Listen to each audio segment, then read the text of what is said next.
bakit ka nakaingon na nakahadlok ako? Hindi pa ko andam, no? Tuwag ka. Aminin mo, Tonyo, na tuwag ka. Hindi pa lagi ko andam noon. Paano kita bubuhay eh? Paano ko mahatag sa'yo ang kinabuhi na naandan mo, ha?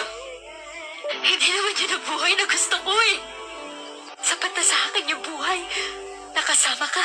Sa akin hindi. Dahil mahal kita.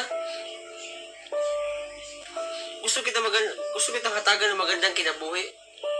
Ayoko yung maaamong ka sa aking naagihan ng kamalasan. Sana sinabi mo. Bakit? Kumakain ka ba ng masyaw? Kumakain ka ba ng bahaw na bagong dungag? Di ba nili? Sana narinig ko. Narinig? Kaya nga humiram ako dili. Hindi ko tinabi sa'yo. Kasi alam ko, hindi ka naman kakaon ng mga kalano ng mga pobre. Pabili lang kami.